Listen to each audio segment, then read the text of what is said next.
Good morning. Good morning. Everybody's all excited about visiting with each other on this beautiful morning. So let's center ourselves and enjoy this lovely day.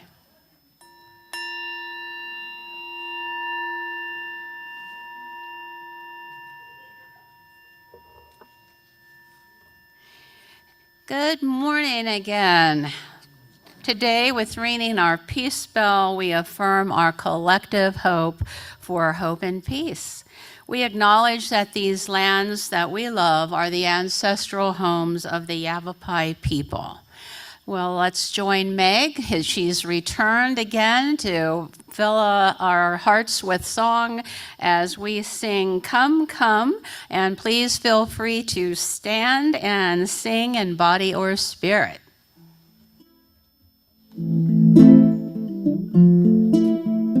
This is actually in your hymnal, but I do a different melody because it's better. Thank you, Rumi. Come, come, whoever you are, wander, worshipper, lover of living, and come, come, whoever you are. This is no caravan of despair, and it doesn't matter if you've broken your vows 1,000 times before, and yet again. Come again, come, yet again, come, come, whoever you are, wander, worshipper, lover of living, and come, come, whoever you are. This is no caravan of despair, and it doesn't matter if you've broken your vows 1,000 times before, and yet again. Come again, come, yet again. One more time. Come, whoever you are, wander, worshipper, lover of living, and come, come, whoever you are.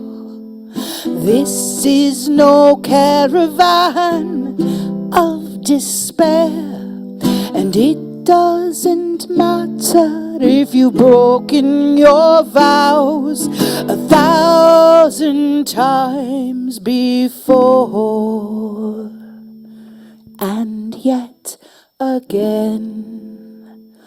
Come again, come, yet again, come, and yet again. Come again, come, yet again, come.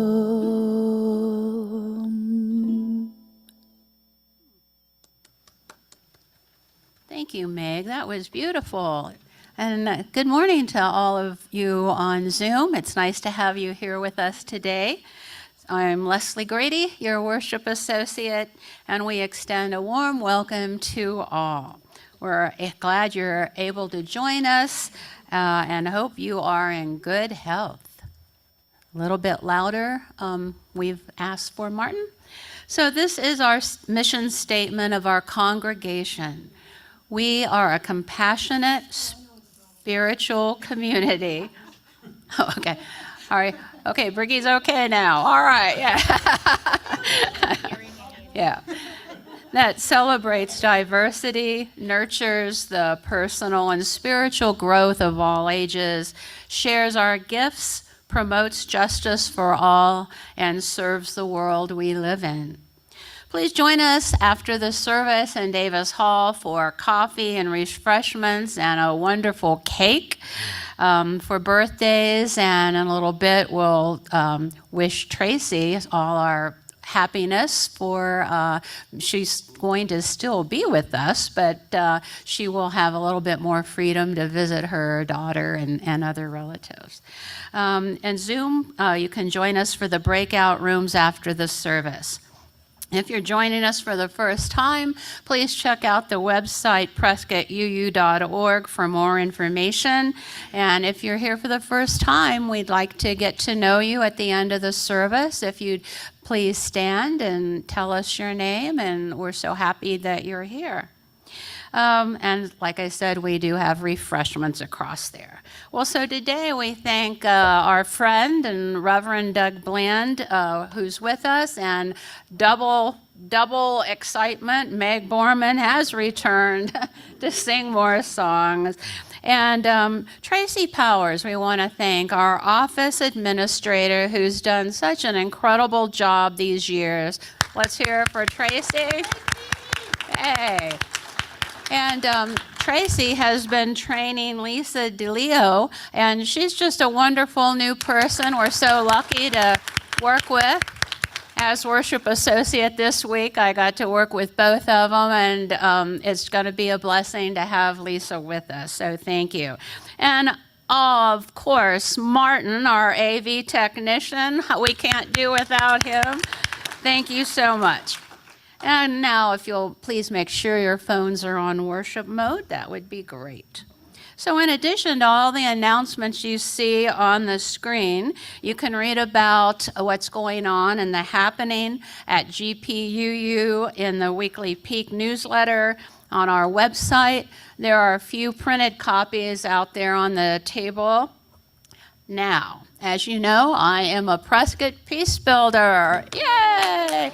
And Meg is one, and Mary is one, and Jovita is one, and lots of you are on our email list. Well, today at 1:30 at the library, I hope all of you can pop over there because we're presenting our yearly program, the Hiroshima Nagasaki Remembrance.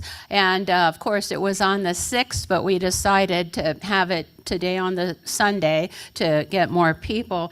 But we are going to have a wonderful short video of Emma Magnum, who was here a few years ago visiting her grandmother, and she was at Prescott High School, and she lives in Hiroshima, and she's made this wonderful video of her in front of the Peace Memorial, and it's just a few minutes. But hold on to your seats. For 30 minutes, Mary Lou Prince is playing the koto. And a lot of us may not be seeing her much anymore, or Patty.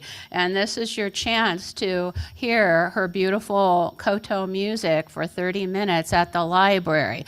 Now, that's not all. Okay, if you are really ready and raring to try something new, we are going to provide some origami for you all. So, so if you like to choose after Mary Lou's koto performance, then we're going to have some origami for you to try. So please try to get over there at 1:30. It's probably just going to be about a 45-minute program. It's free, but we do appreciate donations, and thank you so much.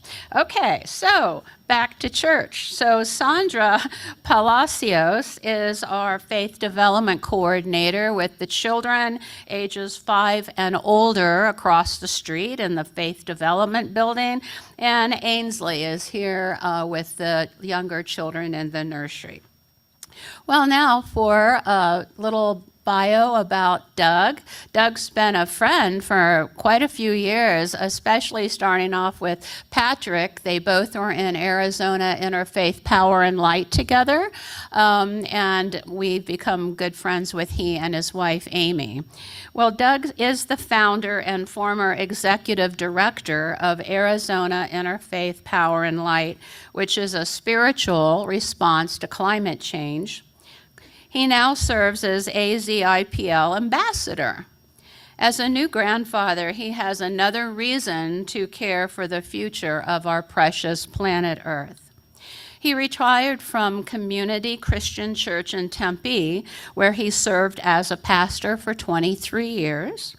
The church's interreligious and multicultural storytelling concerts earned the Diversity Award from the Tempe Human Relations Commission.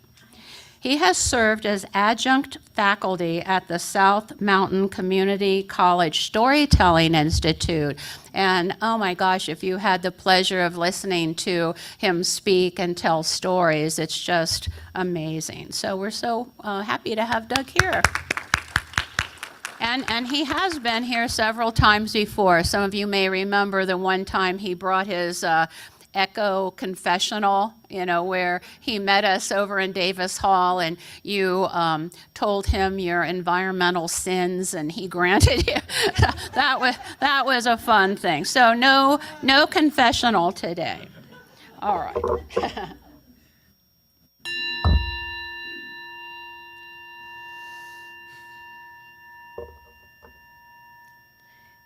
All right, so we begin our service in the Unitarian Universal tradition of lighting the chalice. And Meg Borman is going to light the chalice today. I'm going to read a litany for peace by Thich Nhat Hanh. And as I read this litany, there's a little silent pause between each verse. As we are together praying for peace, let us be truly with each other. Let us pay attention to our breathing. Let us be relaxed in our bodies and our minds. Let us return to ourselves and become wholly ourselves. Let us be aware of the source of being common to us all and to all that is. Evoking the presence of the great companion, let us fill our hearts with our own compassion towards ourselves and toward all living beings. Let us pray that all living beings realize that they are all nourished from the same source of life. Let us pray that we ourselves cease to be the cause of needless suffering. Let us pray that we may live in a way which will not needlessly deprive other living beings of air, water, food, shelter, or the chance to live in health. With reverence for life and with awareness of the sufferings that are going on around us, let us pray for the establishment of peace in our hearts and on earth. And now here's Doug with words of gathering.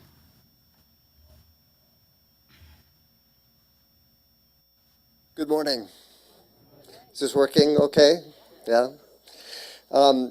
So I'm glad to be with you today. This has become sort of an annual pilgrimage for me to be at Granite Peak UU with you, and I'm glad to be back. I really enjoy the hospitality of Patrick and Leslie, so I'm glad to be with you. I was planning on talking UUA today. I was wanting to talk about peace, and I really like the sixth principle of UUA's that is on that wall over there, a goal of world community with peace, liberty, and justice for all. So I was going to be able to use this as a way to talk to UUA people, and then Patrick sends me an email saying, oh, by the way, the principles are no more. So I thought, UUA doesn't have principles anymore. It sounds like the Supreme Court these days. But there are new values that UUA came up at the last General Assembly, and they're up there on this graphic with the chalice in the center and then the values around it. And they're quite lovely, but I checked them out. You know, there are these words, and then there are paragraphs explaining these words. Guess how many times the word peace is used in the new UUA values? 0. So, you know, I think, do I need to revamp my sermon? Or what do I do? But then the more I thought about it, these words and the paragraphs that explicate them are really all about peace. It's just another, these are the things that make for peace. So, wonderful words, but UUs are especially intellectual people. And sometimes we think that once we've got some great words and some wonderful ideas, that's all we need to do. So one of the things that I try to do to get the great ideas and the great words from my head and my tongue to my heart and my hands and my life is to find a gesture for it. So if you were to come up with a gesture for peace, what would it be? That's a good one. I check out the American Sign Language for peace, and I like this one a lot. It goes like this. Try that with me. So it's made up of 2 words. One is becoming, quiet. Isn't that lovely? You need to be careful with it, though, because this is peace, and this is hamburger. So, as a way to prepare ourselves, let's do peace 3 times and breathe, inhale with becoming, and exhale, quiet, becoming, quiet, becoming, quiet. Amen. Thank you, Doug. And now we are going to sing prayer song number 9. The words will be on the screen with Meg leading us.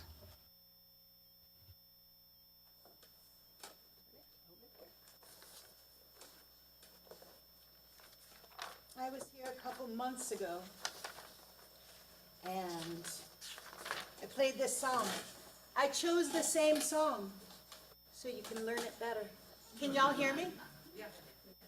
You said there was a microphone. Do you want light? This light? Sure. This little light.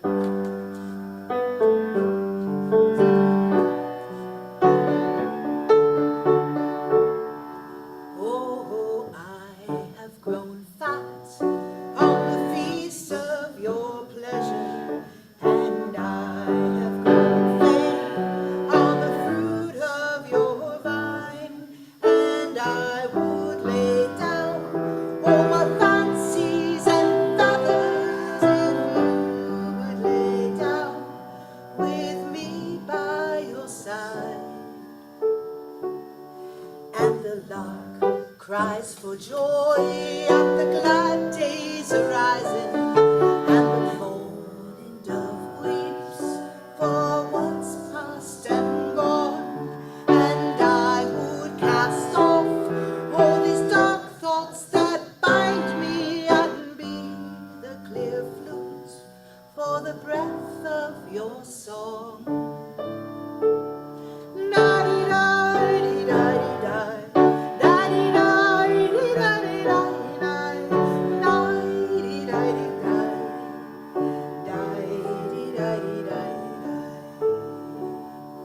And my steps fall behind my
Beautiful. Thank you. Please join me in saying the words to our covenant. The words are on the screen. Love is the doctrine of this congregation, the quest for truth its sacrament, and service is its prayer. To dwell together in peace, to seek knowledge and freedom, to serve others in community, thus do we covenant together. Our beloved community is the heart of Granite Peak Unitarian Universalist congregation. As we experience a time of meditation and music, we will take a few moments to silently acknowledge the joys and concerns of our hearts and minds. If there's an event which moves you to joy or concern, hope or gratitude, I invite you to come forward and silently put a pebble in the communal water as an affirmation of our connection to one another.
Beautiful.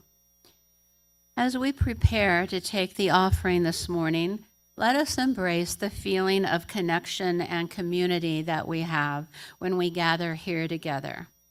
Let us remember that this congregation and its programs are supported by your generosity. We also give back to the greater community through our Seeds of Support program. This month's recipient is the Hungry Kids Project, which provides weekend food within 4 adjoining school districts: Prescott Unified School District and Humboldt and Chino and Chino Valley and Mare. So that's wonderful to help so many children. Please read about them in the order of your service. To give online, the chat is available. The link is available in the chat, or you can also go to the website. Please enjoy our offertory music, Give Away Your Love. Meg Borman, and I think we're going to sing along, right? Okay. All right.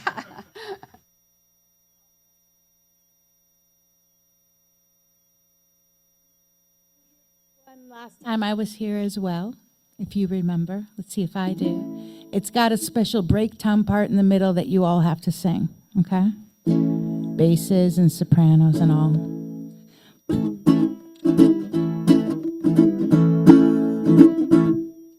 Buy, sell, trade, deal or borrow, it's here today, gone tomorrow. Whichever way you play, you know you're bound for sorrow. Why not give it all away? Give away your love. Why not give it all away? Give away your love. That's your part, try that. Why not give it all away? Give away your love. Why not give it all away? Give away your love. I I know we know it's strange. Oh, this breaking, I know we're all deranged. We all are breaking, holding on so tight because the earth is shaking. So why not give it all away? Give away your love. Why not give it all away? Give away your love. It don't do you no good. Up on a shelf, it don't do no one no good. Keep it all to yourself. Folk be always saying, if you really want to live, you gotta learn how to love, learn how to give. All right, this is your part. Basses, you start. You go, give, give away your love. Give away your love. Go ahead. Give.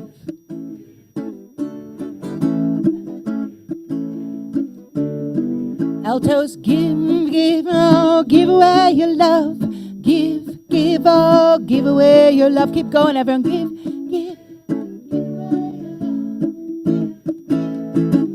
One more time. Give away your love. Ooh. Very, very nice. Give away your love. Give away your love. All right, what's our next verse? Well, you can't take it with you. What you need it for? All your money, houses, cars, and toys, and more and more and more and more. Give it away. You'll find you're never poor. Why not give it all away? Give away your love. Why not give it all away? Give away your love. It don't do you no good. Up on the shelf, it don't do no one no good. Keep it all to yourself. Folk be always saying, if you really want to live, you gotta learn how to love, learn how to give. Let's hear it.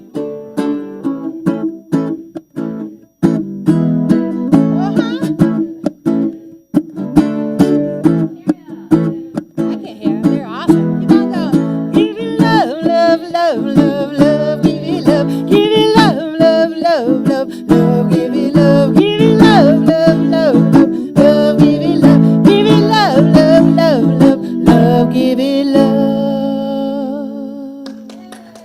Oh, well done, everybody.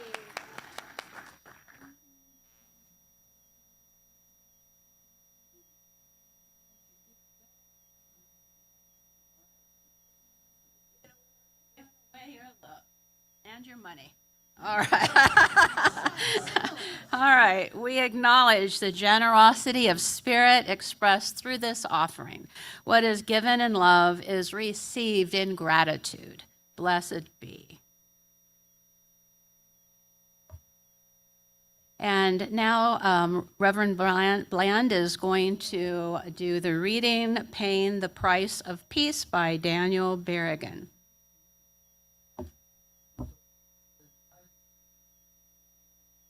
This book that I really loved a lot. I remember, I can still see the cover of it. It was a brown book, and it had the faces of prominent Jesuits that, including Daniel Berrigan and his brother Philip Berrigan, on the cover of it, along with some others. And I decided that I wanted to be a Jesuit. And then I found out you had to be a Roman Catholic to be a Jesuit. But I was always inspired by the Berrigan brothers.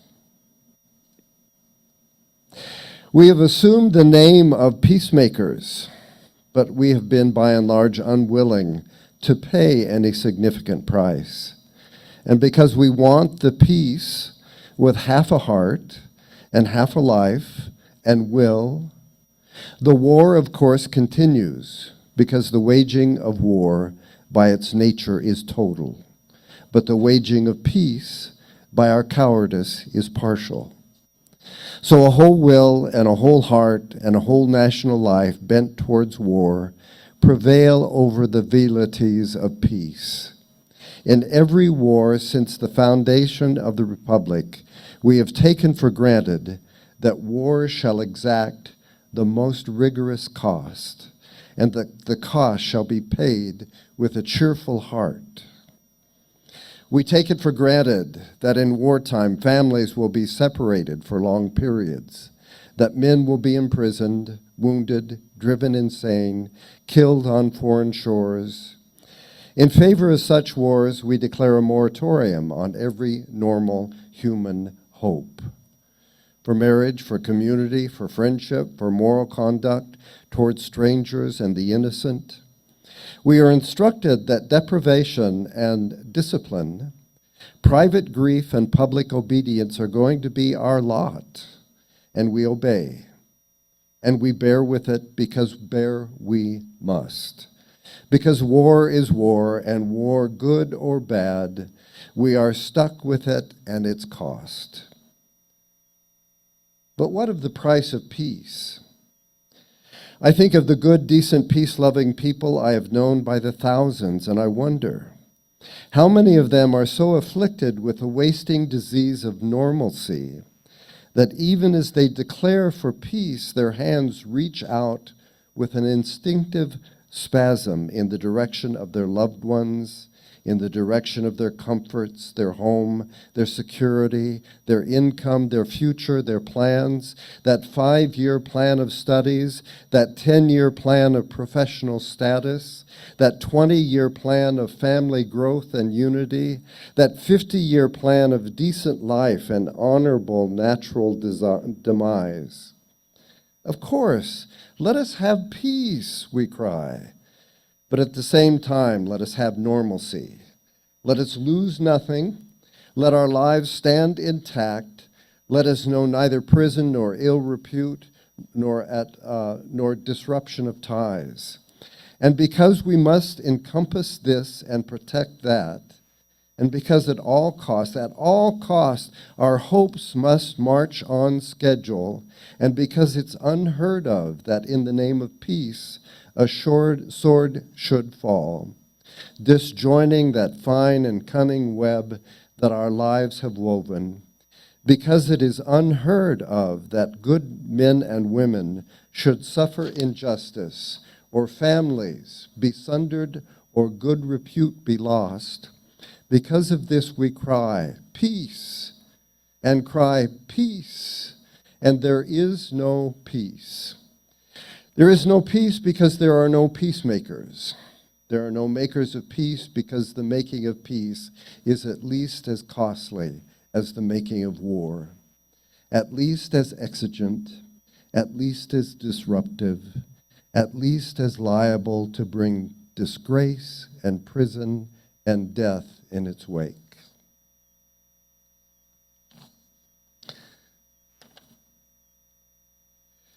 So there was a poll that was done by NPR and PBS and Ameris poll a few months ago that indicated that 20% of Americans believe we may need to resort to violence in order to get our nation on the right track.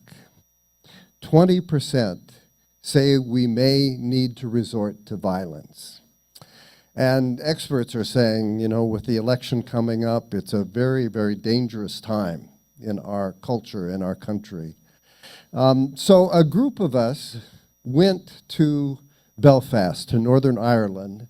There's a picture of us. This is our delegation, made up of people, faith leaders, and politicians from 6 different battleground states. Now, if that isn't a problem, labeling it a battleground state, I don't know what is. So we went there to try to learn from the troubles, this civil war that raged in Northern Ireland and over the UK for 30 years. What can we learn from the troubles that we might bring back with us to the United States as we go into this election? So it was the trip was sponsored by the Carter Center, Jimmy Carter. They have done work all over the world, in contested areas where democracy was threatened and vote was threatened. So in Latin America and Africa and the Middle East, they've done great work for years and years. But in 2020, they decided, we ought to do something here in the United States because we see the threats on the horizon.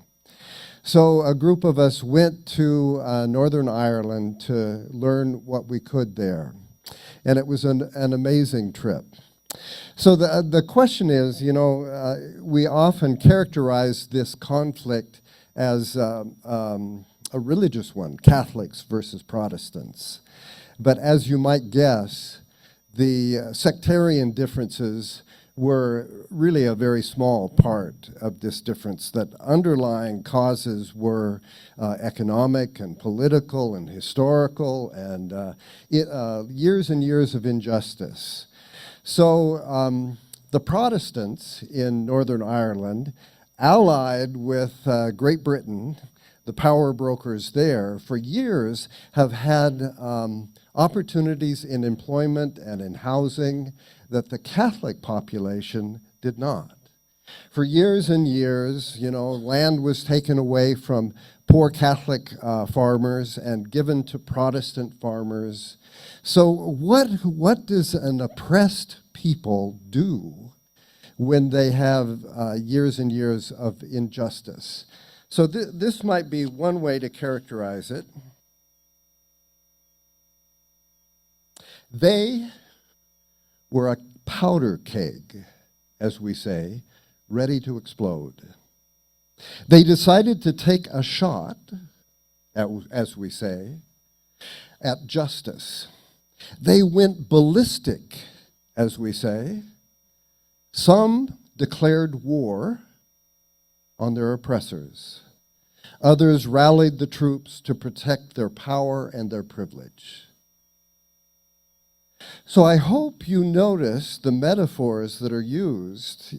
We use them so often that they just kind of slide right over our head. We talk about Arizona being a battleground state without giving it a second thought of what that means. Does it mean Antietam? Does it mean Gettysburg? Does it mean Normandy? What are we saying when we call Arizona a battleground? So the language we use shapes the way we think, and the way we think shapes the way we act. So we need to be more careful. You can imagine with me, if you will, I understand that there's a committee and a process going on now here at Granite Peak UU to remodel the sanctuary. So let's be a fly on the wall and just sit in on a Granite Peak property committee envisioning the future. I know it's a shot in the dark and our idea may bomb, but I think it's a killer proposal.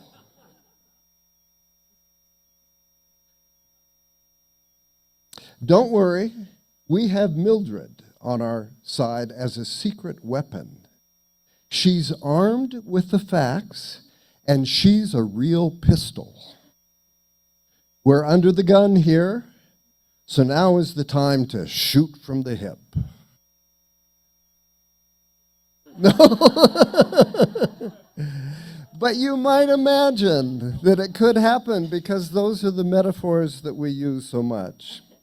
So it's no wonder we have trouble finding nonviolent ways to deal with each other in the world when those metaphors shape us. And that's another problem. That word nonviolent, is that the best we can come up with? A negative of a negative? Nonviolent?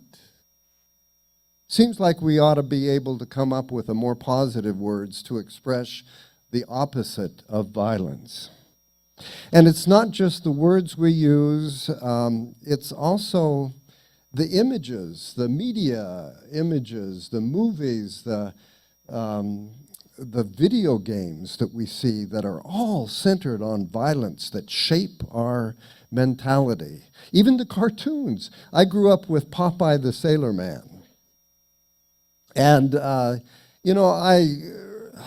was so chagrined when Brutus was always brutalizing Popeye and abusing olive oil. And I keep thinking, come on, Popeye, come on, stand up.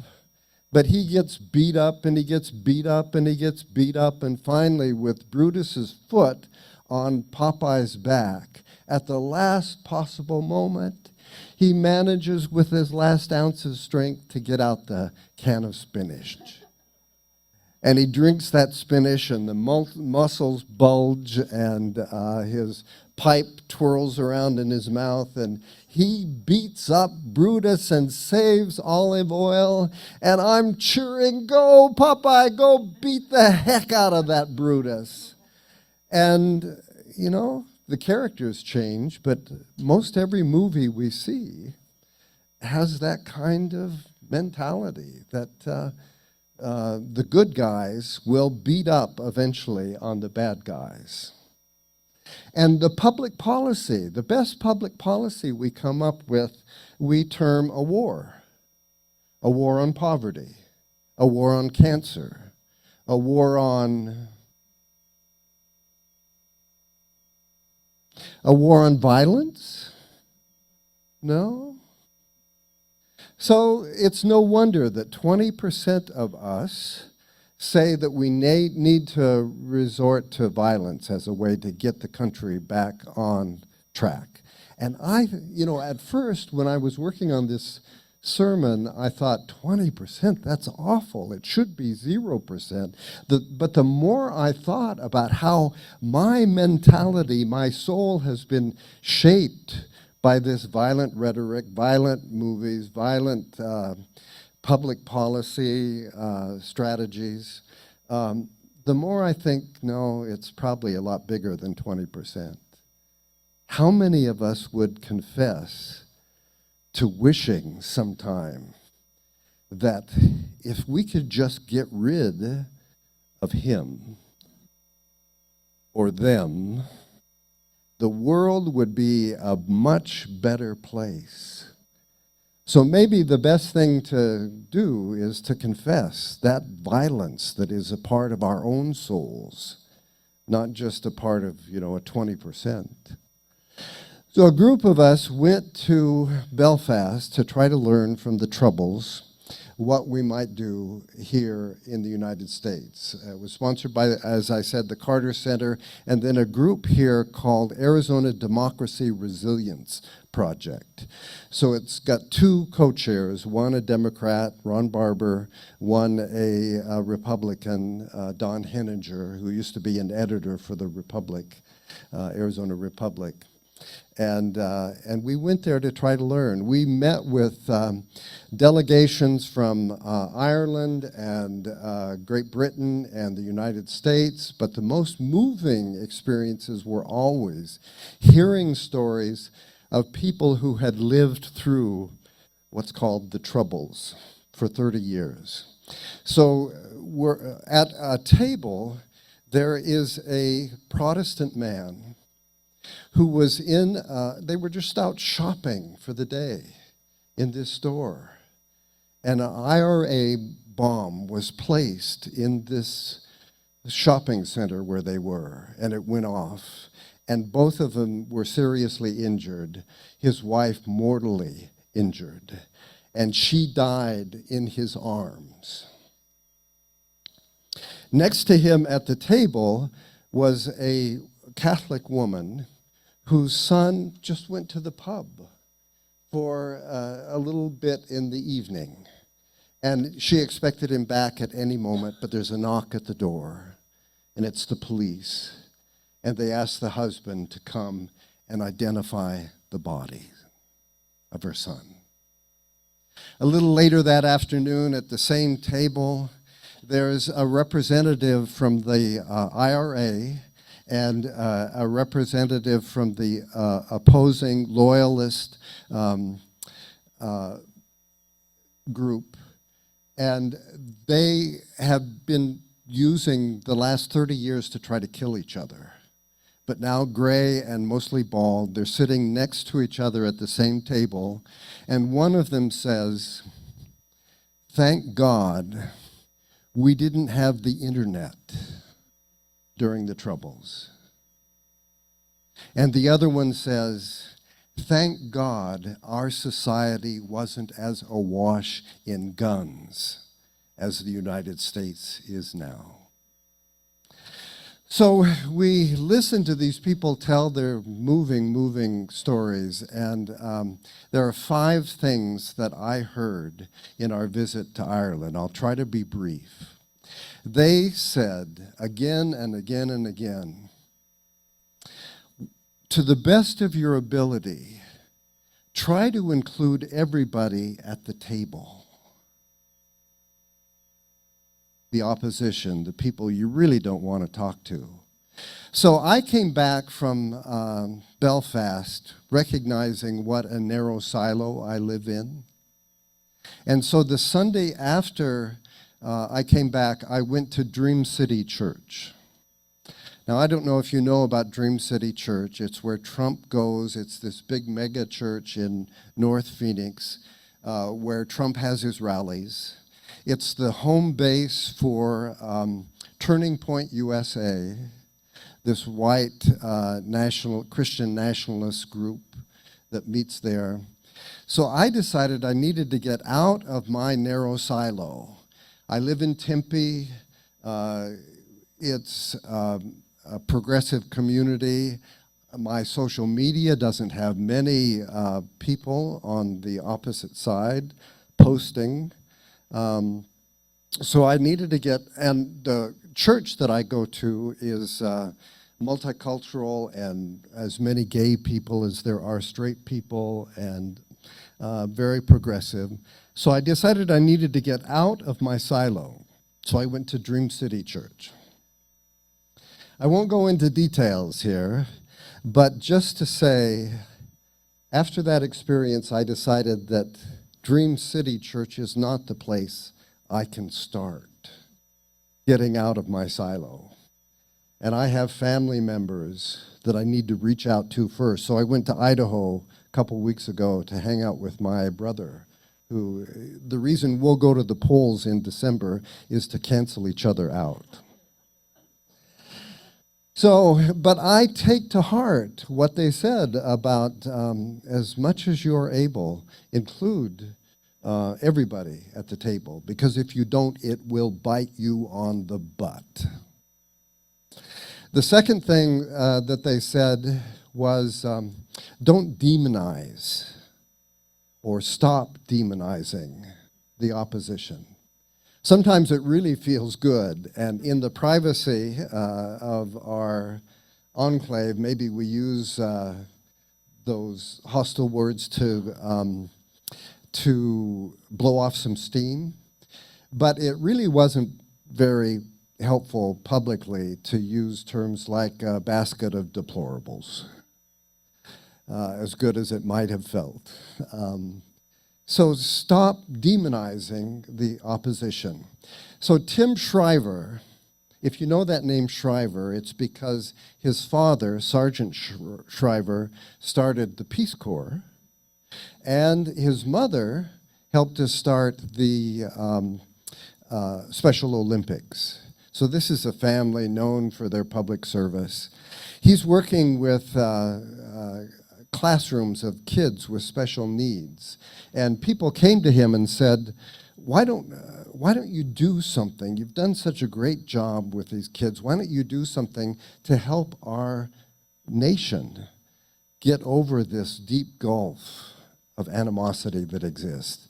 And his first reaction was, I have enough trouble with a 5th grade classroom, much less to think about doing it for a country.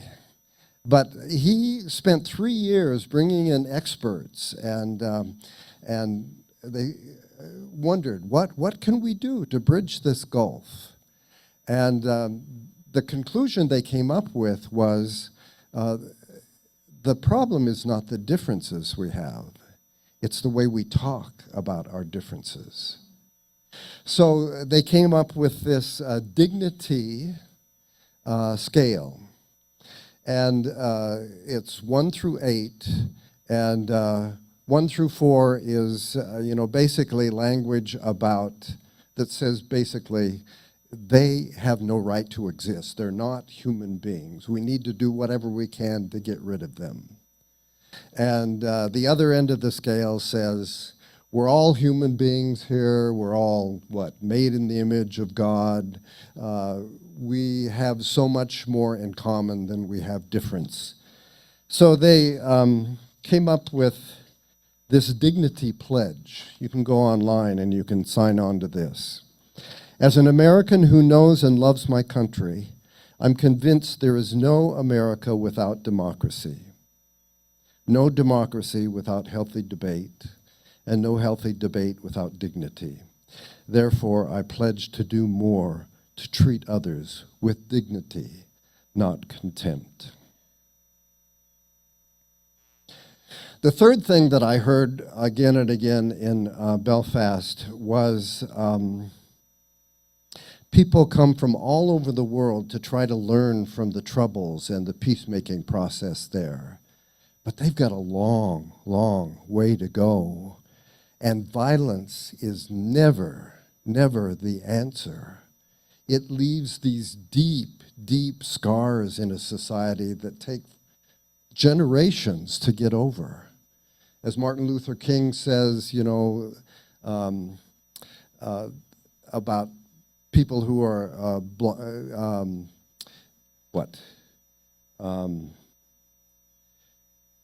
about blindness. Help me with that quote. To hate somebody and to destroy them is to leave us all blind. Mary, I bet you know that one. So here's the truth about Northern Ireland. People travel all over the world to go there to learn about making peace. But the truth is that the wall between the Catholic and the Protestant neighborhoods is higher now than it was after the Good Friday Peace Agreement.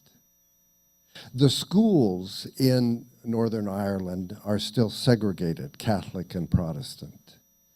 2023 was the very first year that there were no deaths attributed to the Troubles in Belfast.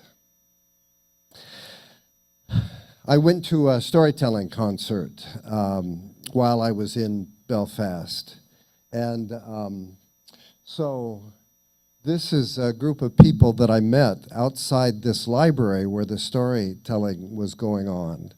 So I've spent a week trying to learn about making peace. And I look out the library window, and there are these young guys building this bonfire pyre.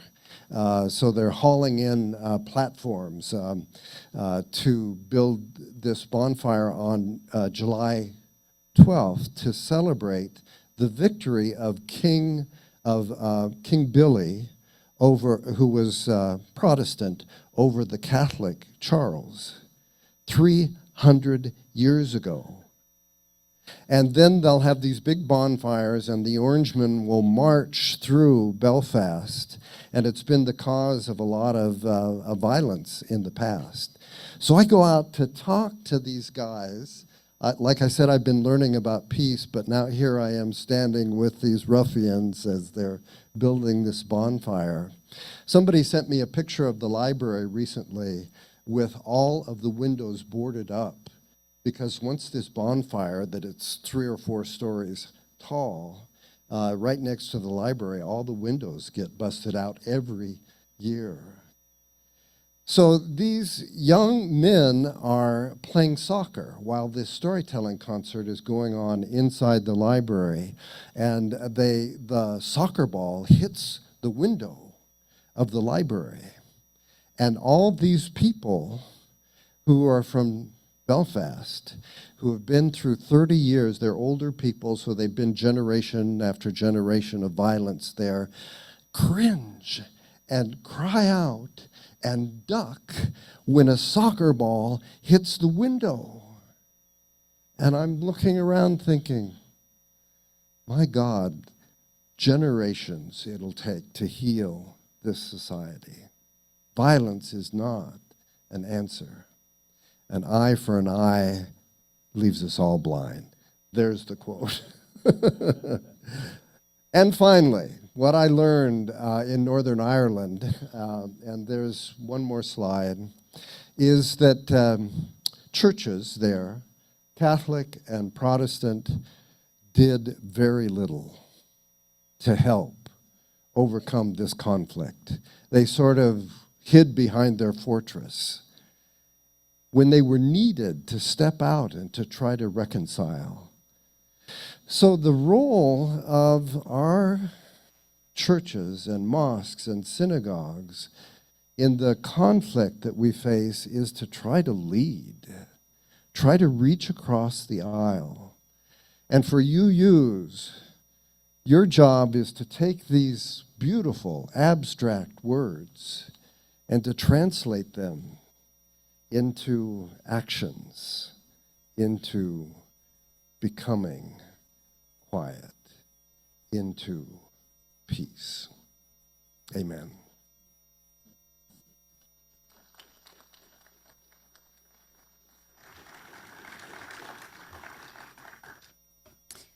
Well, one of my favorite songs, as you know, because whenever I'm worship associate, I like to sing it a lot, is Peace in Our Hearts. So if you'll stand in spirit or body as Meg plays and really feel the words. Thanks.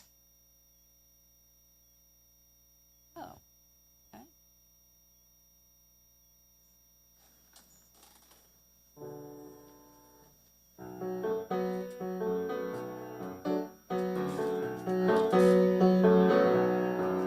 We're gonna walk together, arm in arm with peace in our hearts. We're gonna walk together, arm in arm with peace in our hearts. We're gonna walk together, arm in arm, so our sisters and our brothers won't come to any harm. We know we got peace in our hearts. We're gonna walk with every color and tribe, with peace in our hearts. We're gonna walk with every color and tribe, with peace in our hearts. We're gonna walk with every color and tribe, 'cause we're stronger together and we're on the same side. We know we got peace in our hearts.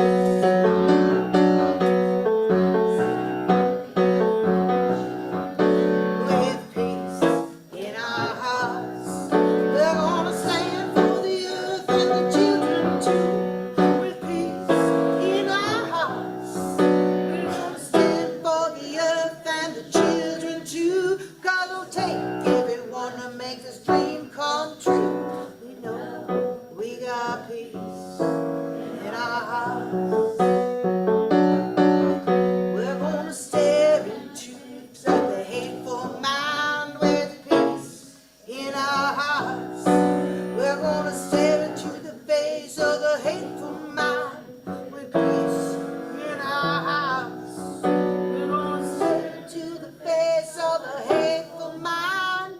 All we gotta do is let our love light shine. We know we got peace in our hearts.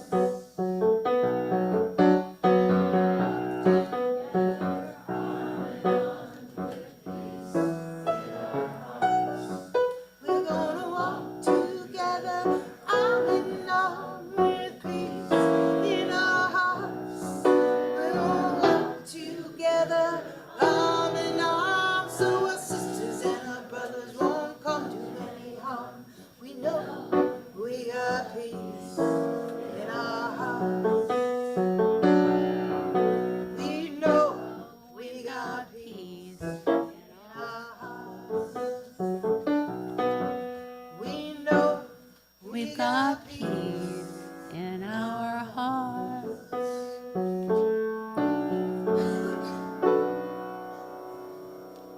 And here is Doug with some closing words. Patrick Otuma. He has he's been a part of Krista Tippett's On Being, if you ever listen to that. And then he's got Poetry Unbound, where he recites a poem and then talks about it, reflects on it a little bit. So this is a book of poetry that he's written called Sorry for Your Troubles, that was inspired by his experience with meeting with people who suffered the troubles. Troubles is a word that kind of trivializes what happened with the Civil War. And it's a Gaelic, it is rooted in a Gaelic word that means bereavement. Bereavement, which is probably closer to express the challenge and the tragedy of that Civil War. So he ends with a poem called Shaking Hands. And it's inspired by the handshake between Queen Elizabeth and Martin McGuinness, who was a Sinn Féin politician and an IRA leader. And now they're trying to reconcile with this peace accord. And I think it's an invitation for us to find somebody that we normally wouldn't shake hands with, and to shake hands. Shaking hands. Because what's the alternative? Because of courage, because of lost loved ones, because no more. Because it's a small thing, shaking hands. It happens every day. Because I heard of one man whose hands haven't stopped shaking since a market day in Omaha, the most serious bombing where 29 people were killed and many were injured. Because it takes a second to say hate, but it takes much longer to be a great leader. Much longer. Because shared space without human touching doesn't amount to much. Because it's easier to speak to your own than to hold the hand of someone whose side has been previously described, proscribed, denied. Because it's tough. Because it's tough. Because it's meant to be tough. And this is the stuff of memory, the stuff of hope, the stuff of gesture and meaning and leading. Because it has taken so long. Because it has taken land and money and languages and barrels of blood and grieving. Because lives have been lost. Because lives have been taken. Because to be bereaved is to be troubled by grief, because more than 2 troubled people live here, because I know a woman whose hand hasn't been shaken since she was a man, because shaking a hand is only a part of the start, because I know a woman whose touch calmed a man whose heart was breaking, because privilege is not to be taken lightly. Because this just might be good. Because who said that this would be easy? Because some people love what you stand for. And for some, if you can, they can. Because solidarity means a common hand. Because a hand is only a hand, hang on to it. So join your much discussed hands. We need this for one small second. So touch, so lead. Amen. Thank you. Now, with the extinguishing of our chalice, our worship service has ended, and now our service begins. Will you join with me? We extinguish this flame, but not the light of truth, the warmth of community, or the fire of commitment. These we carry in our hearts until we are together again. Well, now I invite you all to take as much time as you want to visit with friends and talk with Doug if you'd like, go to Fellowship Hall. But I'd like to see if there are any visitors. And actually, I'd like to introduce my Peace Builder Steering Committee friends, Annie Burrell in the back, just does amazing work. She does all our Facebook work and so much more. And then we've got Jovita Fine, another steering committee person. Mary had to leave or something because we've got our event, remember, at 1:30. But anybody else new today that you'd like to say hi, introduce yourself? Okay, yes. Oh. And I came because I've known Doug for many, many years. We did interfaith work in Tempe together and storytelling and all kinds of interesting adventures. And I wanted to hear him and be inspired, and I was. Thank you. Oh, thank you for coming. We're glad to have you with us. Anybody else?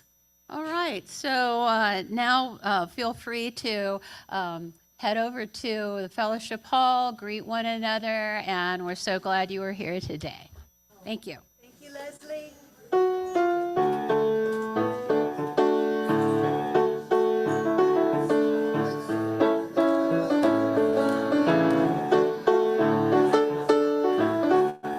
Play with me. Having tea.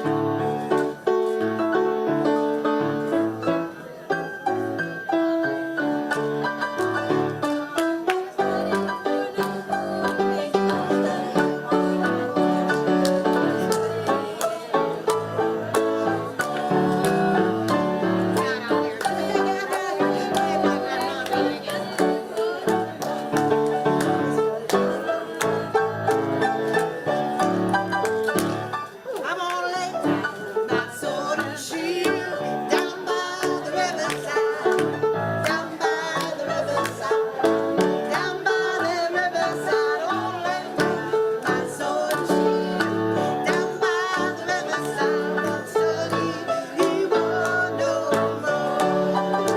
I ain't gonna study for no more. Ain't gonna study for no more. I ain't gonna study, he won't no. No, no, no more. I ain't gonna study for no more. Ain't gonna study for no more. I ain't gonna study, he won't no. I wanna make peace around the world, down by the riverside, down by the riverside, down by the riverside. I wanna make peace around the world, down by the riverside. Won't study, he won't know. I ain't gonna study for no more. Ain't gonna study for no more. Ain't gonna study, he won't know. No, no, no more. I ain't gonna study for no more. Ain't gonna study for no more. I ain't gonna study, he won't know. Let's do one more. Who's got one? Anybody got a verse? What else are we gonna do? What else are we gonna do down by the riverside? Love everybody.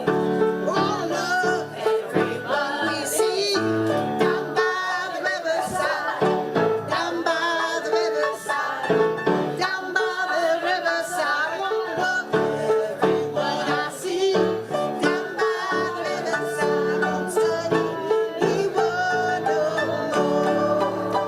I ain't gonna study for no more. Ain't gonna study for no more. I ain't gonna study, he won't know. No, no, no more. I ain't gonna study for no more. Ain't gonna study for no more. I ain't gonna study, he won't know. One more chorus. I ain't gonna study for no more. Ain't gonna study for no more. I ain't gonna study, he won't know more. I ain't gonna study for no more. Ain't gonna study for no more. Ain't gonna study, he won't know. Ain't no